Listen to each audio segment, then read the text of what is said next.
Bienvenue dans ce module de MATHZONE Academy pour le programme Mathématiques Applications et Interprétation HL du baccalauréat international. Aujourd'hui, nous allons maîtriser les variations d'une fonction et ses points stationnaires. En haut, en bleu, voici la courbe de notre fonction f de x. Et en bas, en orange, sa fonction dérivée, f' de x. Observez le lien direct. Lorsque la fonction croît, sa tangente a une pente positive. Elle est verte ici. Simultanément, regardez en bas, la dérivée est positive, au-dessus de l'axe des abscisses. Au sommet, la tangente devient parfaitement horizontale. La pente est nulle, la dérivée croise l'axe des abscisses.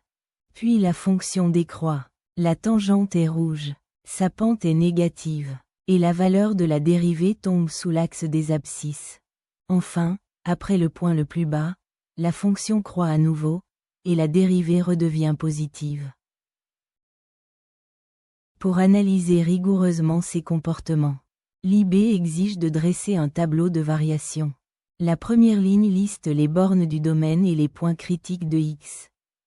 La deuxième ligne indique le signe de la dérivée.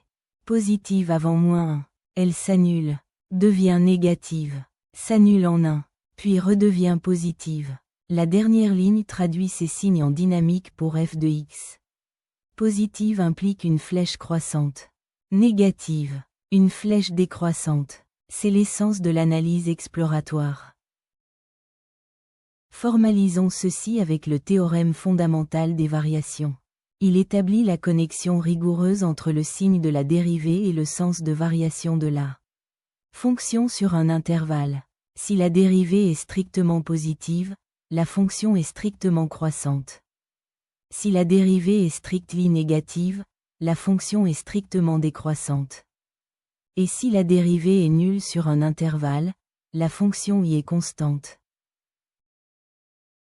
Avant d'aller plus loin, définissons formellement un point stationnaire. C'est un point où la dérivée de la fonction s'annule. Graphiquement, cela se traduit par une tangente parfaitement horizontale en ce point. Un point stationnaire survient lorsque la dérivée s'annule. C'est-à-dire que la tangente est strictly horizontale. Le test de la dérivée première distingue 3 cas. Premièrement, le maximum local. La dérivée passe d'un signe positif à un signe négatif. La courbe forme un sommet. Deuxièmement, le minimum local. La dérivée passe de négative à positive. La courbe forme un creux. Enfin, le point d'inflexion stationnaire. La dérivée s'annule, mais ne change pas de signe. La courbe s'aplatit puis continue dans la même direction de croissance. Pour les épreuves nécessitant la technologie, la calculatrice graphique est primordiale. Regardons comment trouver un point stationnaire sur une TI 84+. Saisissez d'abord l'équation de la fonction. Puis, visualisez son graphe. Utilisez la touche seconde, en bleu, puis la touche trace, pour accéder au menu Calculate. Sélectionnez l'outil minimum ou maximum. La calculatrice utilise un algorithme numérique. Elle vous demandera une borne gauche, puis une borne droite encadrant le point, et enfin une estimation pour amorcer l'algorithme. Terminons par la méthodologie d'examen du programme Application et Interprétation. Le papier 1 demande des réponses courtes. Ici, on cherche le maximum analytiquement. Calculer la dérivée du modèle donne un premier point de méthode, M1. Poser la dérivée à 0 et rejeter la solution négative car le temps est positif.